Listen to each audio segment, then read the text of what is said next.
अस्सलाम वालेकुम अज़ीज़ तलबा और तालबात, उम्मीद करती हूँ कि आप सब खैर आफियत से होंगे। प्यारे बच्चों, ये जमात 7वीं है, मज़मून उर्दू है और हमारा मौजू है आज का न्यूटन का कारनामा।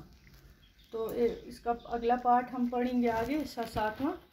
तो प्यारे बच्चों, पिछले में मुझे उम्मीद है कि आपको अच्छी तरह से समझ में आया होगा। हमने पढ़ा था पिछले सबक में कि न्यूटन ने साइंस के रियाजी उसूल में कुछ किताबें इंसानी इल्म को कई मराहिल आगे ले जाने का साबित और आने वाली साइंस की बुनियाद बनी, और उसने कुछ किताबें शाया की थी जलद 3 हिस्सों में, ठीक है।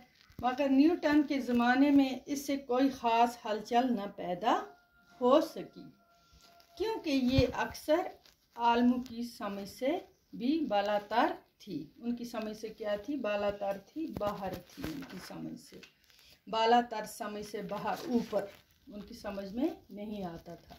साइंसदान के तौर पर अपने कमाल और अरूज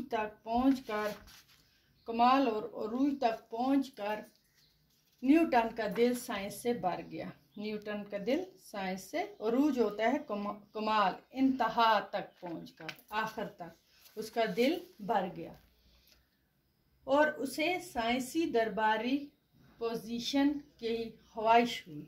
उसका दिल ये करते करते भर गया, अब उसको सियासी दरबारी पोजीशन की ख्वाहिश हुई। इसने जेम्स दोम की हुकूमत की मुखालफत की और इसकी हुकूमत के ख़ात्मे और विलियम मेरी की तख्त नशीनी के बाद नया दस्तूर बनाने वाली कन्वेंशन का मेंबर बना, मगर बादशाह न्यूटन की सियासी काबिलियत से मुतासर न हुआ और उसे महज एक फ़लसफ़ी ही समझता रहा। वो उसे यही समझता रहा है।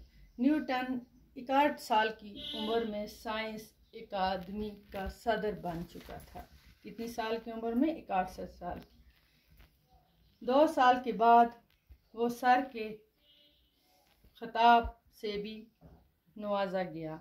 अब वो इंग्लैंड की ऊंची सोसाइटी का मेंबर बन गया। ऊंची सोसाइटी में भी न्यूटन को ज़्यादा देर तक रास न आई। दौलत और दिखावे की दुनिया साइंस की दुनिया से बेहतर साबित न हो सकी और इससे ने महसूस किया कि दरबार होना साइंसदान बनने से बेहतर नहीं। आखिरी उम्र में न्यूटन अपने तजर्बागाह पर वापस चला गया, इस दुनिया में जो इसने अपने लिए बसाई थी और जहाँ से इसने वक्ती तौर पर फरार हासिल किया था, और इसने 85 साल की उम्र में इस जहां से कोच किया, छोड़ गया इसको। किस उम्र में? 85 साल। और 61 साल की उम्र में इसने कदम रखा था, वो छोड़कर साइंसदानी इस दुनिया में। तो 85 साल की उम्र में यहाँ से कोच हो गया। तो बच्चों, ये हमने आज इसका पढ़ा सबक। इंशाल्लाह अगले सवाल भी करेंगे, इसके सवालात जवाब भी लिखेंगे तो अगले सबक में। तब तक के लिए खुदा हाफिज़।